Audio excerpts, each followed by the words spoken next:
In a July open hearing of this committee following publication of the Mueller report, the Democrats engaged in a last-ditch effort to convince the American people that President Trump is a Russian agent.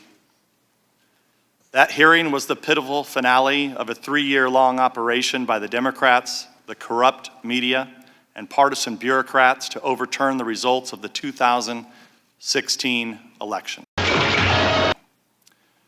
After the spectacular implosion of their Russia hoax on July 24th, in which they spent years denouncing any Republican who ever shook hands with a Russian, on July 25th, they turned on a dime and now claim the real malfeasance is Republicans' dealings with Ukraine. In the blink of an eye, we're asked to simply forget about Democrats on this committee, falsely claiming they had more than circumstantial evidence of collusion between President Trump and Russians. We should forget about them reading fabrications of Trump-Russia collusion from the Steele dossier into the congressional record. We should also forget about them trying to obtain nude pictures of Trump from Russian pranksters who pretended to be Ukrainian officials. We should forget about them leaking a false story to CNN while he was still testifying to our committee, claiming that Donald Trump Jr. was colluding with WikiLeaks. And forget about countless other deceptions, large and small, that make them the last people on earth with the credibility to hurl more preposterous accusations at their political opponents. In a cult-like atmosphere in the basement of the Capitol,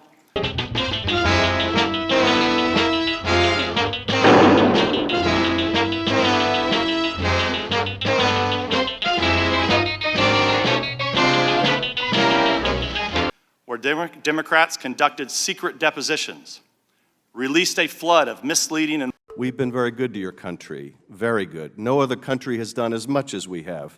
But you know what? I don't see much reciprocity here. I hear what you want. I have a favor I want from you, though. And I'm going to say this only 7 times, so you better listen good.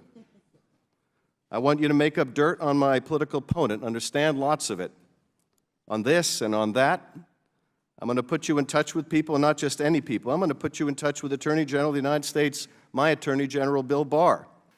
They clearly found the real conversation to be insufficient for their impeachment narrative, so they just made up a new one. Precisely, Robin. And I'm going to put you in touch with Rudy. You're going to love him, trust me. You know what I'm asking, and so I'm only going to say this a few more times, in a few more ways. And by the way, don't call me again. I'll call you when you've done what I asked. This is, in sum and character, what the President was trying to communicate. And most egregiously, the staff of the Democrats on this committee had direct discussions with the whistleblower before his or her complaint was submitted to the Inspector General. Republicans can't get a full account of these contacts because Democrats broke their promise to have the whistleblower testify to this committee. Democrat members hid these contacts from Republicans and then lied about them to the American people on national television. I've noted before, the Democrats have a long habit of accusing Republicans of offenses they themselves are committing. Let's recall, for years they accused the Trump campaign of colluding with Russia when they themselves were colluding with Russia by funding and spreading the Steele dossier, which relied on Russian sources. And now they accuse President Trump of malfeasance in Ukraine when they themselves are culpable. The Democrats cooperated in Ukrainian election meddling, and they defend Hunter Biden's securing of a lavishly paid position with a corrupt Ukrainian company, all while his father served as vice president. Despite this hypocrisy, the Democrats are advancing their impeachment sham. But we should not hold any hearings at all until we get answers to 3 crucial questions the Democrats are determined to avoid asking. First, what is the full extent of the Democrats' prior coordination with the whistleblower? And who else did the whistleblower coordinate this effort with? Second, what is the full extent of Ukraine's election meddling against the Trump campaign?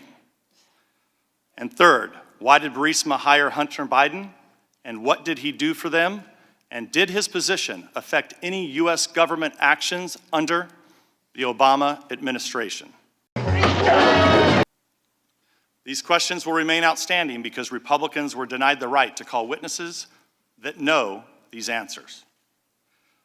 What we will witness today is a televised theatrical performance staged by the Democrats. Ambassador Taylor and Mr. Kent, I'd like to welcome you here. I'd like to congratulate you for passing the Democrat Star Chamber auditions held for the last weeks in the basement of the Capitol.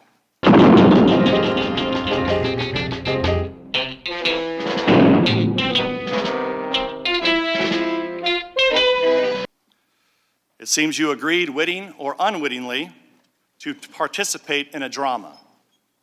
But the main performance, the Russia hoax, has ended, and you've been cast in the low-rent Ukrainian sequel.